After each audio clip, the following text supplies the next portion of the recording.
जो आज हम आपको बताने जा रहे हैं व्याकरण के तहत सर्वनाम।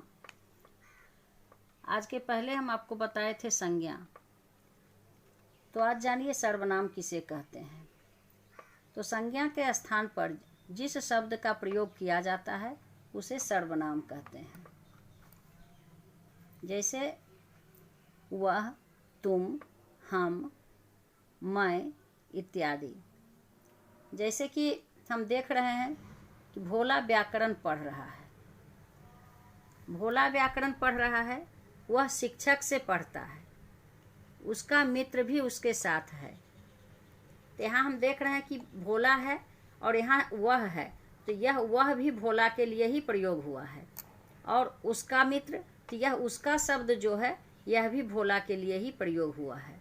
तो इस तरह से हम देखते हैं कि जब कुछ लिखना शुरू करते हैं तो बार बार अगर संज्ञा का प्रयोग करते हैं तो उसमें वाक्य की सुंदरता या जो भी हम गद्य लिख रहे हैं उसकी सुंदरता खत्म हो जाती है। तो इसके लिए क्या करते हैं कि संज्ञा के जगह पर हम सर्वनाम का प्रयोग करते हैं। जैसा कि हम देख रहे हैं कि भोला व्याकरण पढ़ रहा है, अगर हम फिर कहते हैं भोला व्याकरण पढ़ रहा है, भोला शिक्षक से पढ़ता है, भोला का मित्र भी उसके साथ है, तो यह सुनने में अच्छा नहीं लगता है।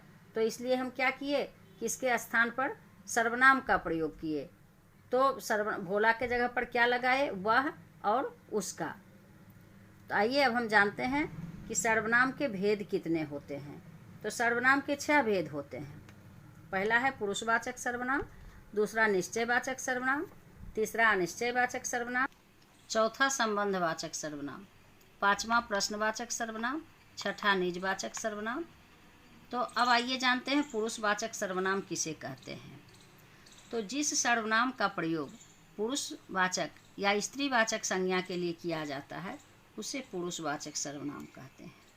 दूसरे शब्दों में कहने वाला या सुनने वाला अपने लिए अथवा दूसरे के लिए जिस सर्वनाम का प्रयोग करता है वह पुरुषवाचक सर्वनाम कहलाता है। जैसे तुमने मुझे कहा कि उसकी घड़ी खो गई है। इस वाक्य में तुमने कहने वाले के लिए आया है, मुझे सुनने वाले के लिए और उसकी जिसके बारे में कहा गया है उसके लिए। इस आधार पर पुरुषवाचक सर्वनाम के 3 भेद होते हैं, उत्तम पुरुष, मध्यम पुरुष, अन्य पुरुष। अब आइए जानते हैं उत्तम पुरुष किसे कहते हैं। बोलने वाला अपने लिए जिस सर्वनाम का प्रयोग करता है वह उत्तम पुरुष कहलाता है। जैसे मैं, हम, मेरा, हमारा, मुझे। मध्यम पुरुष सुनने वाले के लिए जिस सर्वनाम का प्रयोग किया जाता है वह मध्यम पुरुष कहलाता है। जैसे तुम, तुम्हें, तुम्हारा।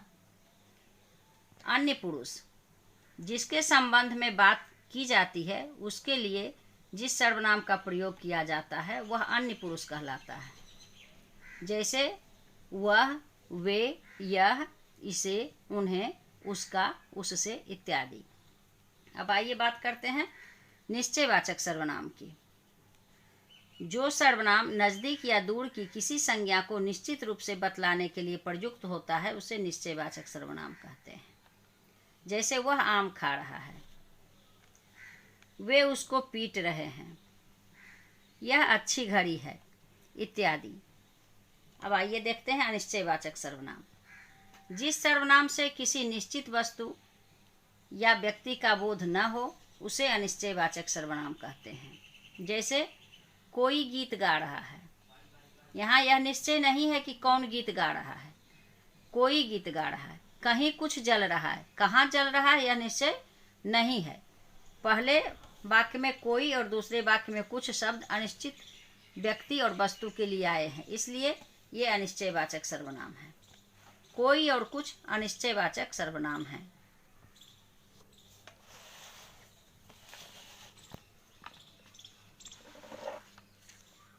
इतने भी।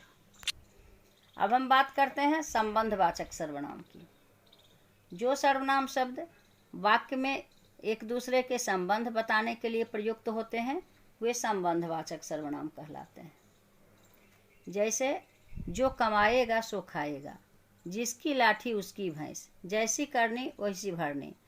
पहले वाक्य में जो सो, दूसरे में जिसकी उसकी और तीसरे में जैसी वैसी संबंधवाचक सर्वनाम है। पांचवा है प्रश्नवाचक। तो जिन सर्वनाम शब्दों का प्रयोग प्रश्न करने के लिए किया जाता है वे प्रश्नवाचक सर्वनाम कहलाते हैं। जैसे तुम क्या खाओगे, आज कौन आएगा, वह किसको पुकार रहा था। पहले वाक्य में क्या, दूसरे में कौन और तीसरे में किसको प्रश्नवाचक सर्वनाम है।